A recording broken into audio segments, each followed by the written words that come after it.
വിശുദ്ധ റമളാൻ നമ്മിലേക്ക് കടന്നു വരികയാണ്.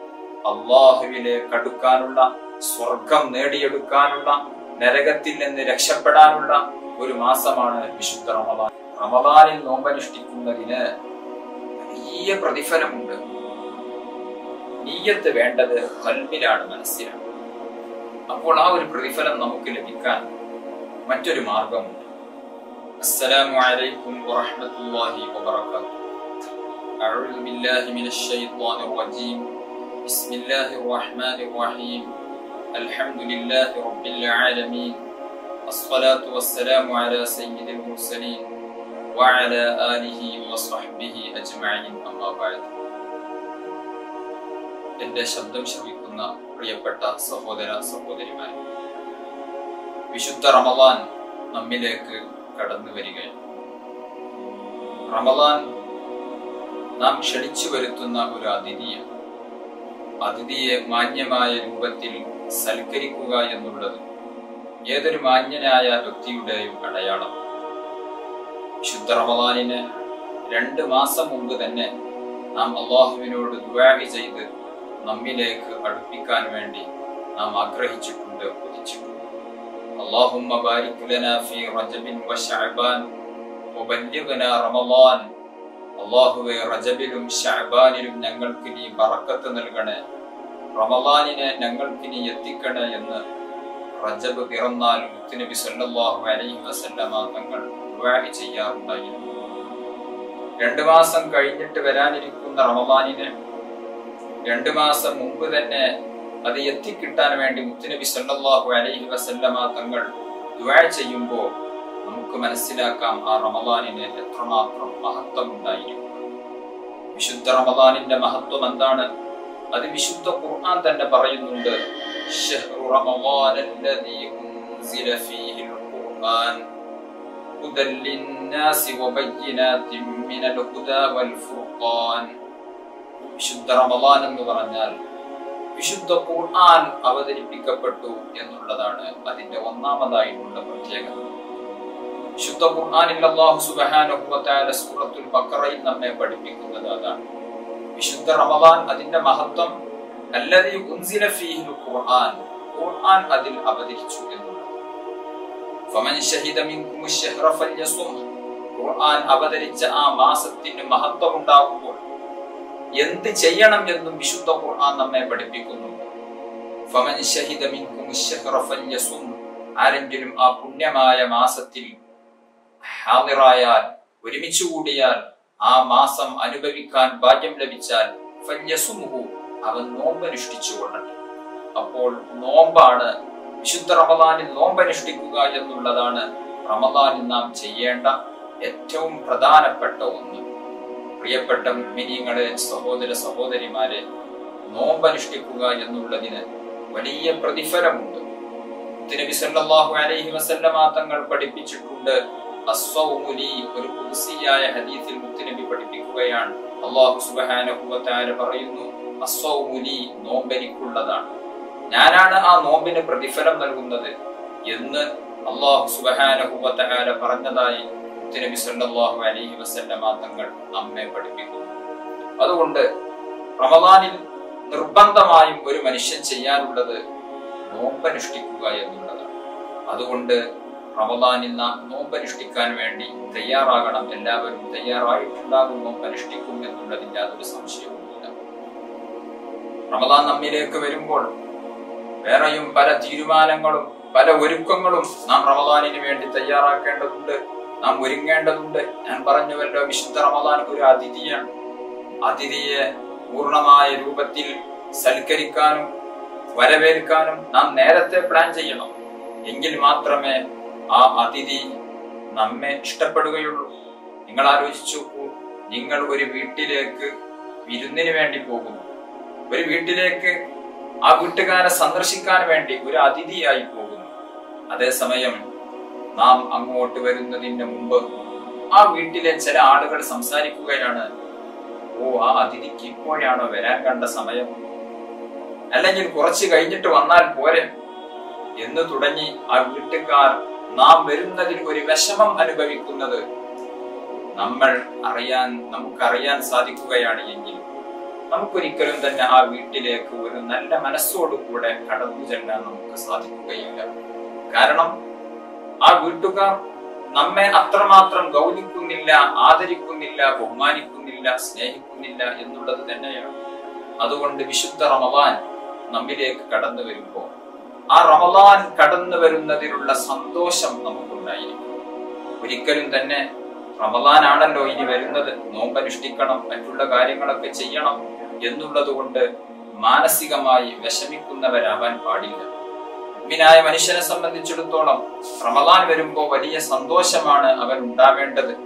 സൂഫിയാക്കളായ പല പണ്ഡിതന്മാരും റമളാൻ വരുന്നതിന്റെ 6 മാസം മുമ്പ് തന്നെ റമളാൻ എത്താൻ വേണ്ടി ആഗ്രഹിക്കുകയും കൊതിക്കുകയും അതിനുവേണ്ടി പ്രാർത്ഥിക്കുകയും ചെയ്യുന്നവരായിരുന്നു. അതുകൊണ്ട് റമളാനാകുന്ന വിശിഷ്ടമായ ഒരു അതിഥി വരുമ്പോൾ മനസ്സുകൊണ്ടെങ്കിലും ആ മാസം ഒന്ന് എത്തിയിരുന്നെങ്കിൽ എന്നുള്ള ആഗ്രഹം നമുക്കുണ്ടായിരിക്കണം. ഞാൻ പറഞ്ഞു, റമളാനിൽ നാം നിർബന്ധമായും ചെയ്യേണ്ട ഒരേ ഒരു കർമ്മം അത് നോമ്പാണ്. അല്ലാഹു സുബ്ഹാനഹു വ തആല പഠിപ്പിച്ച നോമ്പ്, നിർബന്ധമാക്കിയ നോമ്പ് നാം അനുഷ്ഠിക്കേണ്ടതുണ്ട്.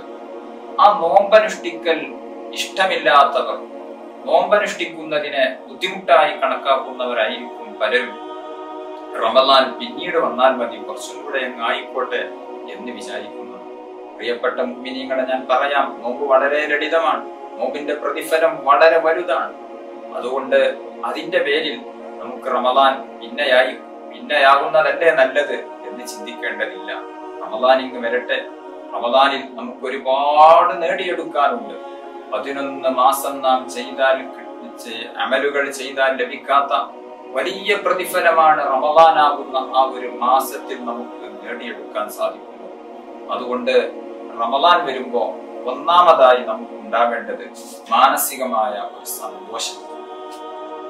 റമളാൻ വരികയാണല്ലോ എന്നുള്ള ആ ഒരു സന്തോഷവും ആവേശവും, ഈമാനികമായ ആവേശവും, അതുപോലെ തന്നെ റമളാനിൽ നാം എന്തെല്ലാം ചെയ്യണം എന്നുള്ള ഒരു പ്രതിജ്ഞയും തീരുമാനവും നല്ല ഒരു പ്ലാനിങ്ങും ഒരു മനുഷ്യനെ സംബന്ധിച്ചിടത്തോളം, ഒരു മുഅ്മിനായ വ്യക്തിയെ സംബന്ധിച്ചിടത്തോളം റമളാനിന്റെ മുമ്പേ നാം തയ്യാറാക്കേണ്ടതുണ്ട്.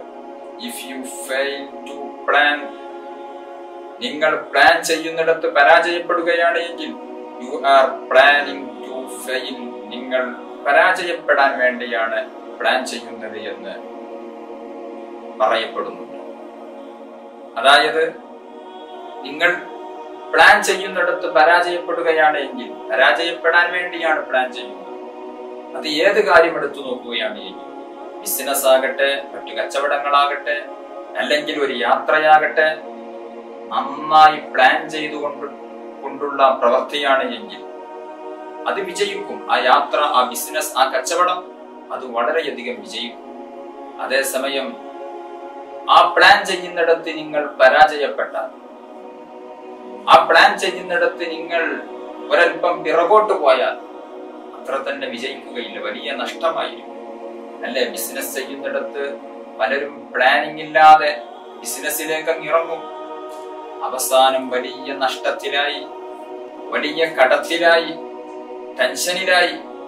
യാത്ര ചെയ്യുന്നിടത്ത് പ്ലാൻ ഇല്ല എങ്കിൽ അല്ലെങ്കിൽ ഉള്ള പ്ലാനിൽ പരാജയപ്പെട്ടാൽ ഉദ്ദേശിച്ച സ്ഥലത്തൊന്നും കൃത്യമായി പോകാൻ സാധിക്കുകയില്ല. അതുകൊണ്ട് ഏത് കാര്യം ചെയ്യുകയാണ് എങ്കിലും നന്നായി പ്ലാൻ വേണം. വിശുദ്ധ റമളാനും അങ്ങനെ തന്നെയാണ്. അല്ലാഹു സുബ്ഹാനഹു വ തആല റമളാനിലെ ഓരോ സെക്കൻഡുകൾക്കും വലിയ മഹത്വവും പ്രതിഫലവും നമുക്ക് വാഗ്ദാനം ചെയ്യുമ്പോൾ അത് നേടിയെടുക്കാൻ വേണ്ടി നാം ശ്രമിക്കണം. അതിന് നല്ല പ്ലാനിങ് നമുക്ക് വേണ്ടത്. പ്രിയപ്പെട്ട മുഅ്മിനീങ്ങളെ, സഹോദര സഹോദരിമാരെ, റമളാനിൽ നാം എന്തെല്ലാം ചെയ്യണം എന്നുള്ളത് ആദ്യമായി നാം കൃത്യമായി നോട്ട് ചെയ്തു വെക്കേണ്ടത്. അല്ലാഹു സുബ്ഹാനഹു വ തആല നിർബന്ധമാക്കിയത് നോമ്പാണ്. അത് നാം എന്തായാലും നോൽക്കും. ഒന്ന് നോമ്പ്. അതുപോലെ തന്നെ ഞാൻ ആദ്യം ഓതിയ ആയത്തിൽ പറഞ്ഞു, വിശുദ്ധ റമളാനിന്റെ ഒന്നാമത്തെ മഹത്വം ശഹ്റു റമളാൻ അല്ലദീ ഉൻസില ഫീഹിൽ ഖുർആൻ, ഖുർആൻ അവതരിപ്പിക്കപ്പെട്ടു എന്നുള്ളതാണ് വിശുദ്ധ റമളാനിന്റെ ഒന്നാമത്തെ മഹത്വം. അതുകൊണ്ട് തന്നെ ആ വിശുദ്ധ ഖുർആൻ ധാരാളം പാരായണം ചെയ്യും. വിശുദ്ധ ഖുർആൻ ധാരാളം പാരായണം ചെയ്യേണ്ട മാസമാണ്. റമദാൻ അല്ലാത്ത മാസത്തിൽ തന്നെ പാരായണത്തിന് വലിയ പ്രാധാന്യവും പ്രതിഫലവുമുള്ള വിശുദ്ധ ഖുർആൻ അത് അവതരിപ്പിക്കപ്പെട്ട മാസമാകുന്ന റമദാനാകുമ്പോ അതിന്റെ പ്രതിഫലം വലുതാണ്. അതിന്റെ പുണ്യം എത്രയോ 10 മടങ്ങ് വർധനവുള്ളതാണ്. അതുകൊണ്ട് വിശുദ്ധ റമദാനിൽ രണ്ടാമതായി നമുക്ക് വിശുദ്ധ ഖുർആൻ ധാരാളം പാരായണം ചെയ്യും. അതുപോലെ തന്നെ റമദാനിൽ ഒരുപാട് സുഹൃതങ്ങൾ നാം ചെയ്തെടുക്കേണ്ടതുണ്ട്. സ്വതക്ക ചെയ്യണം, മറ്റുള്ള നിസ്കാരങ്ങൾ നിർവഹിക്കണം, അറിവുകൾ ധാരാളം സമ്പാദിക്കണം, അങ്ങനെ തുടങ്ങി പല പുണ്യകർമ്മങ്ങൾ നമുക്ക് വിശുദ്ധ റമദാനിൽ ചെയ്യാനുണ്ട്. കേവലം നോമ്പ് മാത്രമല്ല, സുന്നത്തായ പല കർമ്മങ്ങളും ധാരാളം ചെയ്ത് അല്ലാഹുവിലേക്ക് അടുക്കാനുള്ള, സ്വർഗം നേടിയെടുക്കാനുള്ള, നരകത്തിൽ നിന്ന് രക്ഷപ്പെടാനുള്ള ഒരു മാസമാണ് വിശുദ്ധ റമദാൻ. അതുകൊണ്ട് കൃത്യമായ പ്ലാനിങ്ങുകൾ നമുക്ക് വേണം. ഞാൻ പറഞ്ഞു, ഒന്നാമതായി നമുക്ക് റമദാനിൽ ചെയ്യാനുള്ളത് നോമ്പാണല്ലോ. നോമ്പ് വളരെ ലളിതമാണ്. ഇന്ന് ആധുനിക വൈദ്യശാസ്ത്രം പോലും പറയുന്നത് മുസ്ലിമീങ്ങൾ അനുഷ്ഠിക്കുന്ന നോമ്പ് ഒരാൾ പകർത്തുകയാണ് എങ്കിൽ, ചെയ്യുകയാണ് എങ്കിൽ ആരോഗ്യപരമായി ധാരാളം ഗുണങ്ങളുണ്ട്. ഷുഗറും പ്രഷറും നോർമലാകാനും, കൊളസ്ട്രോള് കുറയാനും തുടങ്ങി ശരീരത്തിലെ അനാവശ്യമായ കൊഴുപ്പുകൾ നീക്കം ചെയ്യാൻ, അങ്ങനെ തുടങ്ങി പലതിനും നോമ്പ് എന്നുള്ളത് വളരെ ഉപകാരപ്പെടുന്നുള്ള ഒരു കാര്യമാണ് എന്നുള്ളതിന് ആർക്കും സംശയമില്ല. ആധുനിക വൈദ്യശാസ്ത്രം പോലും അത് വിളിച്ചു പറയുന്നു. അതുകൊണ്ടാണല്ലോ മുസ്ലിമീങ്ങളല്ലാത്ത പലരും, പല ഹൈന്ദവ വിശ്വാസികളും, അതുപോലെ തന്നെ മറ്റു പല മതവിശ്വാസികളും, മതമില്ലാത്തവർ പോലും നമ്മൾ അനുഷ്ഠിക്കുന്നത് പോലെയുള്ള നോമ്പ് അനുഷ്ഠിക്കാറുണ്ട്. അതുകൊണ്ട് നോമ്പ് വളരെ ലളിതമാണ് എന്നതിൽ ആർക്കും സംശയമില്ല. ആരോഗ്യപരമായി വളരെയധികം നല്ല പുരോഗതി നമുക്ക് നേടിത്തരുന്ന ഒന്നാണ് നോമ്പ്. പക്ഷേ മുസ്ലിമായ ഒരു വ്യക്തിയെ സംബന്ധിച്ചിടത്തോളം കേവലം ആരോഗ്യത്തിന് വേണ്ടിയല്ല നോമ്പ് നോൽക്കുന്നത്. എന്തിനു വേണ്ടിയാ നോമ്പ് നോൽക്കുന്നത്? നോമ്പ് നോൽക്കുന്നത് അല്ലാഹു സുബ്ഹാനഹു വ തആല എന്നോട് കൽപ്പിച്ചു എന്നുള്ളത് കൊണ്ടാണ്.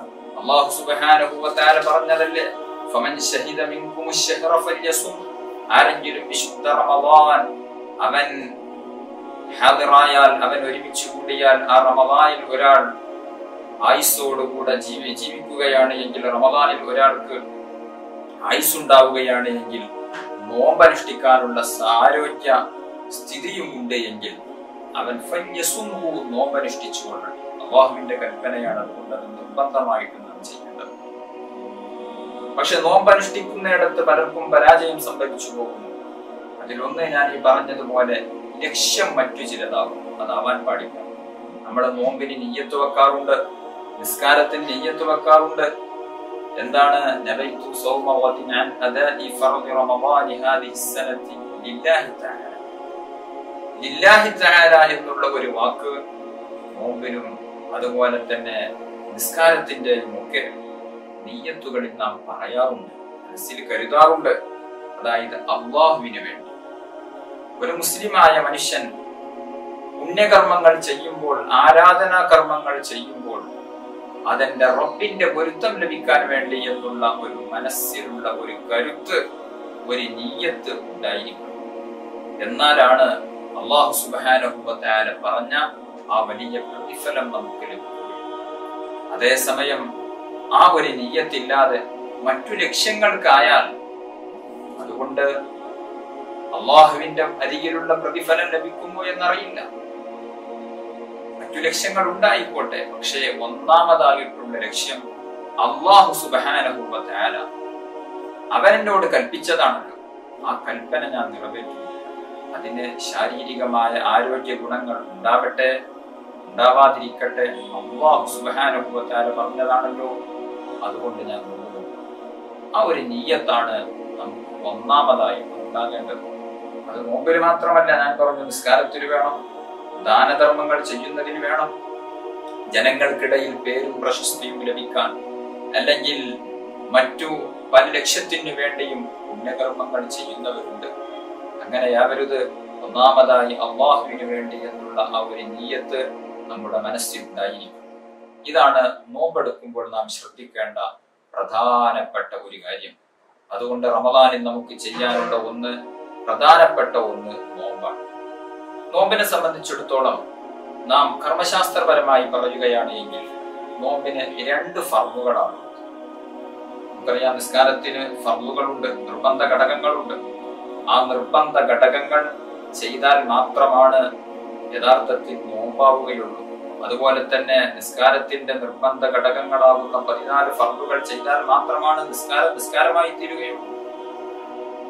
നിസ്കാരത്തിലെ 14 ഫർളുകളിൽ നിന്ന് ഒരാൾ റുകൂഅ് എന്ന് പറയുന്ന ഫർള് ഉപേക്ഷിച്ചാൽ അയാളുടെ നിസ്കാരം സ്വീകാര്യമല്ല. കാരണം നിസ്കാരത്തിന്റെ നിർബന്ധ ഘടകമാകുന്ന റുകൂഅിനെ അയാൾ ഉപേക്ഷിച്ചു എന്ന്.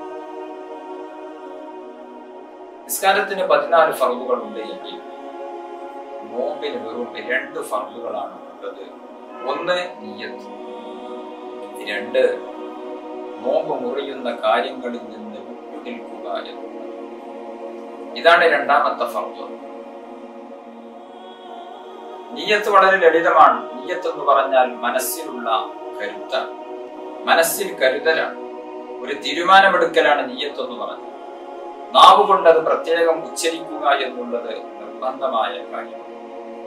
അപ്പോൾ നാം നിയ്യത്ത് വെക്കുമ്പോൾ നവൈതു സൗമ ഗദിൻ അൻ അദാഇ ഫർളി റമളാനി ഹാദിഹി സനതി ലില്ലാഹി തആല എന്ന അറബിയിൽ പറഞ്ഞതിന് ശേഷം മലയാളത്തിൽ അതിന്റെ അർത്ഥം പറയും. എന്താണ് അർത്ഥം? നവൈതു എന്ന് പറഞ്ഞാൽ ഞാൻ കരുതി, സൗമ ഗദിൻ നാളത്തെ നോമ്പിനെ ഞാൻ കരുതി, അൻ അദാഇ ഫർളി റമളാനി റമളാൻ മാസത്തിലെ ഫർളായ അദാആയ നാളത്തെ നോമ്പിനെ ഞാൻ നോൽക്കാൻ വേണ്ടി കരുതി. ഹാദിഹി സനതി വർഷത്തിൽ ആർക്ക് വേണ്ടി നോൽക്കാൻ കരുതി? ലില്ലാഹി തആല അല്ലാഹുവിന് വേണ്ടി നോൽക്കാൻ കരുതി എന്ന് നാം നിയ്യത്ത് വെക്കും. അറബിയിൽ തന്നെ പറയണമെന്നില്ല, മലയാളത്തിൽ പറഞ്ഞാൽ മതി. സാധാരണഗതിയിൽ നമ്മുടെ പള്ളികളിലൊക്കെ തറാവീഹിന് ശേഷം ഈ ഒരു നിയ്യത്ത് ഇമാമ് പറഞ്ഞു കൊടുക്കാറുണ്ട്. അറബിയിലും പറയും, മലയാളത്തിലും പറയും. ഇങ്ങനെ പറയൽ സുന്നത്തേ ഉള്ളൂ, നിർബന്ധമുള്ള കാര്യമൊന്നുമല്ല. അതേസമയം ഇത് മനസ്സിൽ കരുതുക എന്നുള്ളത് മനസ്സിൽ കരുതണം. കേവലം നാക്കുകൊണ്ട് പറഞ്ഞാൽ മാത്രമായില്ല. അത് ഏത് നിയ്യത്തും, നിസ്കാരത്തിന്റെ നിയ്യത്താണെങ്കിലും നോമ്പിന്റെ നിയ്യത്താണെങ്കിലും നിയ്യത്ത് വേണ്ടത് ഖൽബിലാണ്, മനസ്സിലാണ്. അതുകൊണ്ട് നോമ്പിന് നിയ്യത്ത് വെക്കുമ്പോൾ, പ്രത്യേകിച്ച് തറാവീഹിൽ പങ്കെടുത്ത് പള്ളിയിൽ നിസ്കരിക്കുന്ന ആളുകളൊക്കെ പലപ്പോഴും നോമ്പിന്റെ നിയ്യത്ത് അശ്രദ്ധമായി നാവ് കൊണ്ട് ഇങ്ങനെ പറയുന്നവരുണ്ട്. അശ്രദ്ധമായി നാവ് കൊണ്ട് പറഞ്ഞതുകൊണ്ട് നിയ്യത്താവുകയില്ല. മനസ്സിൽ കരുതണം. നാവ് കൊണ്ട് പറഞ്ഞാലും ഇല്ലെങ്കിലും മനസ്സിൽ കരുതലാണ്. ഇതാണ് നിയ്യത്തിൽ നാം ശ്രദ്ധിക്കേണ്ട ഒരു കാര്യം. മറ്റൊരു കാര്യം, നിയ്യത്തിൽ ശ്രദ്ധിക്കേണ്ട മറ്റൊരു കാര്യം, നിയ്യത്തിന്റെ ഒരു പ്രധാനപ്പെട്ട ശർത്താണ് അത്തബീത്. അതായത് രാത്രിയിലായിരിക്കണം നിയ്യത്ത് വെക്കേണ്ടത്. ശാഫിഈ മദ്ഹബിനെ സംബന്ധിച്ചിടത്തോളം പറയുകയാണ് എങ്കിൽ നിയ്യത്ത് രാത്രിയിൽ വെക്കണം. അതായത് മഗ്രിബ് ബാങ്ക് കൊടുക്കുന്നതിന്റെയും സുബ്ഹ് ബാങ്കിന്റെയും ഇടയിലുള്ള ആ ഒരു സമയത്തായിരിക്കണം നിയ്യത്ത് വെക്കേണ്ടത്. എല്ലാ രാത്രിയിലും നിയ്യത്ത് വെക്കണം. ഒരു രാത്രിയിൽ നിയ്യത്ത് വെച്ചാൽ പോരാ, എല്ലാ രാത്രിയിലും നിയ്യത്ത് വെക്കണം.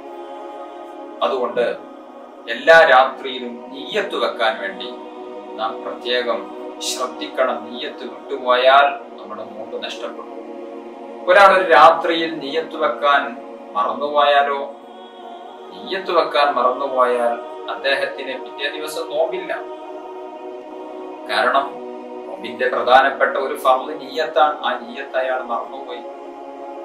എന്നാൽ നിയ്യത്ത് മറന്നുപോയതിന്റെ പേരിൽ നോമ്പില്ല എന്ന് കരുതി അയാൾക്ക് ഭക്ഷണം കഴിക്കാൻ പറ്റുമോ? അതും പറ്റില്ല. കാരണം നിയ്യത്ത് മറന്നുപോയതിന്റെ പേരിലോ അല്ലെങ്കിൽ മറ്റെന്തെങ്കിലും കാരണത്തിന്റെ പേരിലോ നോമ്പെടുക്കാൻ കഴിവുള്ള ഒരാള് റമളാനിലെ നോമ്പ് അയാൾക്ക് നഷ്ടപ്പെട്ടാൽ അയാൾക്ക് ഇംസാഖ് നിർബന്ധമാണ്. ഇംസാഖ് എന്ന് പറഞ്ഞാൽ നോമ്പ് മുറിയുന്ന കാര്യങ്ങളിൽ നിന്ന് വിട്ടു നിൽക്കുക എന്ന്. അത് നിർബന്ധമാണ്. അതയാൾ ചെയ്തിരിക്കണം. അയാൾ നോമ്പുകാരനെ പോലെ നിൽക്കണം. ഇതിനാണ് ഇംസാഖ് എന്ന് പറയുന്നത്. അയാൾക്ക് വെള്ളം കുടിക്കാൻ പറ്റില്ല, ഭക്ഷണം കഴിക്കാൻ പറ്റില്ല. അതെന്ത്? നോമ്പേതായാലും ഇല്ലല്ലോ. എന്നാൽ പിന്നെ ഭക്ഷണം കഴിച്ചുകൂടെ, വെള്ളം കുടിച്ചുകൂടെ പറ്റില്ല. കാരണം വിശുദ്ധ റമളാൻ നാം ഓരോരുത്തരും ആദരിക്കേണ്ട, ബഹുമാനിക്കേണ്ട നോമ്പെടുക്കേണ്ടതായ ഒരു മാസം. ആ ഒരു ദിവസത്തിൽ, ആ ഒരു മാസത്തിൽ വല്ല വിധേനയും നിയ്യത്ത് നഷ്ടപ്പെടുകയോ അല്ലെങ്കിൽ മറ്റേതെങ്കിലും കാരണങ്ങളെ കൊണ്ടോ നോമ്പ് ഇല്ലാതെയായി പോയാലും അതുകൊണ്ട് ഈ വിഷയം നാം ശ്രദ്ധിക്കേണ്ടത്. നോമ്പ് നഷ്ടപ്പെട്ടാൽ പിന്നെ എന്ത് ചെയ്യും? നോമ്പ് മറ്റൊരു മാസത്തിൽ റമദാൻ കഴിഞ്ഞിട്ട് ഏതെങ്കിലും ഒരു ദിവസം ഖളാ വീട്ടണം. റമദാൻ നോമ്പ് മറ്റൊരു മാസത്തിലോ മറ്റൊരു മാസത്തിൽപ്പെട്ട ഏതെങ്കിലും ഒരു ദിവസം ഖളാ വീട്ടുകയാണ് എങ്കിൽ അയാൾക്ക് ഫർദ് നോമ്പ് അനുഷ്ഠിച്ച പ്രതിഫലം ലഭിക്കും. റമദാനിൽ നോമ്പ് അനുഷ്ഠിക്കുന്നതിന് വലിയ പ്രതിഫലമുണ്ട്. ഒരു നോമ്പിന് 70,000 ഒക്കെ നോമ്പിന്റെ പ്രതിഫലം ലഭിക്കുന്ന മാസമാണ് വിശുദ്ധ റമദാൻ. അതുകൊണ്ട് തന്നെ റമദാനിൽ നോമ്പ് അനുഷ്ഠിക്കുന്ന പ്രതിഫലം, റമദാൻ നോമ്പാണ് അയാൾ പിന്നീട് ഖളാ വീട്ടുന്നത് എങ്കിൽ പോലും പിന്നീട് അത് ഖളാ വീട്ടുമ്പോൾ ആ ഒരു പ്രതിഫലം നമുക്ക് ലഭിക്കും. അതേസമയം നമുക്ക് നോമ്പ് നോൽക്കേണ്ട ബാധ്യത നിറവേറി. നാളെ പരലോകത്ത് പോയാൽ നീ എന്താ റമദാനിൽ നോമ്പ് അനുഷ്ഠിക്കാതിരുന്നത് എന്ന് ചോദിക്കുകയില്ല. കാരണം ആ നോമ്പ് അയാൾ ഖളാ വീട്ടിയിട്ടുണ്ട്. നോമ്പ് നോൽക്കാത്തതിന്റെ പേരിൽ കുറ്റക്കാരനാവുകയില്ല. കാരണം അയാൾ ആ നോമ്പ് ഖളാ വീട്ടിയിട്ടുണ്ട്. അതേസമയം റമദാൻ മാസത്തിൽ നോമ്പ് നോൽക്കുന്നവർക്ക് കൊടുക്കുന്ന പ്രതിഫലം അത്ര തന്നെ പ്രതിഫലം റമദാൻ അല്ലാത്ത മാസത്തിൽ റമദാൻ മാസം ഖളാ വീട്ടിയ നോമ്പ് കൊണ്ട് ലഭിക്കുകയും. അപ്പോൾ ആ ഒരു പ്രതിഫലം നമുക്ക് ലഭിക്കാൻ മറ്റൊരു മാർഗം ഫത്ഹുൽ മുഈൻ അടക്കമുള്ള ഗ്രന്ഥങ്ങളിൽ കാണാം. വിശുദ്ധ റമദാനിന്റെ ഒന്നാമത്തെ രാത്രിയിൽ തന്നെ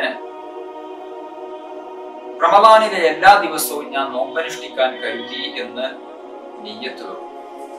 അത് ശാഫി മദ്ഹബ് അല്ല. ശാഫി മദ്ഹബ് പ്രകാരം റമദാനിലെ ഓരോ രാത്രിയിലെയും നിയ്യത്ത് നിർബന്ധമാണ്. ഓരോ രാത്രിയിലും നാളെ ഞാൻ നോമ്പനുഷ്ഠിക്കാൻ കരുതി എന്നുള്ള നിയ്യത്ത് നിർബന്ധമാണ്. അതേസമയം മാലിക്കി മദ്ഹബിൽ ഒരു അഭിപ്രായമുണ്ട്. മാലിക്കി മദ്ഹബ് പ്രകാരം റമദാനിലെ ഒന്നാമത്തെ രാത്രി തന്നെ ഞാൻ എല്ലാ ദിവസവും നോമ്പനുഷ്ഠിക്കാൻ കരുതി എന്ന് നിയ്യത്ത് വെക്കുകയാണ് എങ്കിൽ അഥവാ വല്ല വിധേനയും ഏതെങ്കിലും ഒരു ദിവസം നിയ്യത്ത് വെക്കാൻ മറന്നുപോയാൽ അവിടെ ഏതായാലും നോമ്പില്ലല്ലോ, നിയ്യത്ത് പോയല്ലോ എന്ന് കരുതി ഭക്ഷണം കഴിക്കില്ല, വെള്ളം കുടിക്കില്ല. അങ്ങനെ ഭക്ഷണം കഴിക്കാനോ വെള്ളം കുടിക്കാനോ പറ്റില്ല. അതുകൊണ്ട് നോമ്പുകാരനെ പോലെ നിൽക്കുമ്പോൾ ഈ ഒരു നിയ്യത്ത് മാലിക്കി മദ്ഹബ് പ്രകാരമുള്ള ആ ഒരു നിയ്യത്ത് നാം വെച്ചിട്ടുണ്ടെങ്കിൽ മാലിക്കി മദ്ഹബിന്റെ വീക്ഷണപ്രകാരം നമുക്ക് നോമ്പുണ്ട്, നോമ്പിന്റെ പ്രതിഫലം ലഭിക്കും. അതേസമയം ശാഫി മദ്ഹബ് പ്രകാരം നമുക്ക് നോമ്പ് ലഭിക്കണമെങ്കിൽ നാം പിന്നീട് ഒരു ദിവസം ഖളാ വീട്ടിയാൽ മതി. എന്നിരുന്നാലും റമദാനിൽ നോൽക്കുന്ന ആ ഒരു പ്രതിഫലം നമുക്ക് ലഭിക്കുമല്ലോ. മാലിക്കി മദ്ഹബ് പ്രകാരമാണെങ്കിലും റമദാനിൽ നോമ്പനുഷ്ഠിക്കുന്ന ഒരു പ്രതിഫലം നമുക്ക് ലഭിക്കുമല്ലോ. ഭക്ഷണം കഴിക്കുക, വെള്ളം കുടിക്കുക, തടിയുള്ള വല്ല വസ്തുവും അത് ചെറുതാകട്ടെ വലുതാകട്ടെ നമ്മുടെ ശരീരത്തിന്റെ ഉള്ളിലേക്ക് പ്രവേശിക്കുക, നോമ്പ് നോറ്റുകൊണ്ട് ഭാര്യ ഭർത്താക്കന്മാർ ശാരീരിക ബന്ധത്തിൽ ഏർപ്പെടുക തുടങ്ങിയ കാര്യങ്ങളെ കൊണ്ടൊക്കെ നോമ്പ് മുറിയും. ഈ നോമ്പ് മുറിയുന്ന കാര്യങ്ങളൊന്നും വിശുദ്ധ റമദാനിൽ നോമ്പനുഷ്ഠിച്ചുകൊണ്ട് പകല് ചെയ്യാൻ പാടില്ല. നോമ്പ് മുറിയുന്നത് അപ്പോ ഒന്ന് നിയ്യത്ത്, രണ്ടാമത്തത് നോമ്പ് മുറിയുന്ന കാര്യങ്ങളിൽ നിന്ന് വിട്ടുനിൽക്കുക എന്നുള്ളതാണ് നോമ്പിന്റെ രണ്ടാമത്തെ ഫർള്. നോമ്പിന്റെ 2 ഫർള്. ഈ 2 ഫർളുകളും പാലിച്ചുകൊണ്ട് നോമ്പ് നോറ്റാൽ തന്നെ അൽഹംദുലില്ലാഹ് നോമ്പ് അല്ലാഹു സുബ്ഹാനഹു വ തആല സ്വീകരിക്കും. അല്ലാഹു തആല നമ്മുടെയൊക്കെ നോമ്പ് സ്വീകരിക്കുമാറാവട്ടെ. അതേസമയം നോമ്പിനൊരു നിയ്യത്ത് മാത്രമാണോ ഉള്ളത്? അല്ല, നോമ്പിന് ഒരു റമദാനിൽ ഒരു നോമ്പ് എന്നുള്ളത് മാത്രമാണോ ഉള്ളത്? അല്ല. ഞാൻ പറഞ്ഞു, റമദാൻ വിശുദ്ധ ഖുർആൻ അവതരിപ്പിക്കപ്പെട്ട മാസമാണ്. വിശുദ്ധ ഖുർആൻ ധാരാളം പാരായണം ചെയ്യേണ്ടതുണ്ട്. റമദാനിന്റെ ഒന്നാമത്തെ 10 ദിവസങ്ങൾക്ക്, രണ്ടാമത്തെ 10 ദിവസങ്ങൾക്ക്, മൂന്നാമത്തെ 10 ദിവസങ്ങൾക്കൊക്കെ പ്രത്യേകം മഹത്വങ്ങളുണ്ട്. അതിനൊക്കെ ധാരാളം പ്രതിഫലം അല്ലാഹു സുബ്ഹാനഹു വ തആല പലതിന്റെ പേരിലും നമുക്ക് തരുന്നുണ്ട്. അതൊക്കെ സ്വായത്തമാക്കാൻ വേണ്ടി നാം ശ്രമിക്കണം. അതുപോലെ തന്നെ മറ്റു ദിക്റുകൾ, സ്വലാത്തുകൾ, ആരാധനാ കർമ്മങ്ങൾ, അങ്ങനെ പലതും നോമ്പിന് വേണ്ടി നാം പ്രത്യേകം ശ്രദ്ധിക്കേണ്ടതുണ്ട്. പ്രത്യേകം അതെല്ലാം കൃത്യമായ പ്ലാനിങ്ങോടുകൂടെ നാം നേരത്തെ പ്ലാൻ ചെയ്ത് പൂർത്തിയാക്കേണ്ടതുണ്ട്. അതുകൊണ്ട് റമദാനിൽ നാം ഒന്നാമത് ചെയ്യേണ്ടത് നോമ്പനുഷ്ഠിക്കുക എന്നുള്ളതാണ്. പിന്നീട് നാം ചെയ്യേണ്ടത് വിശുദ്ധ ഖുർആൻ പാരായണം.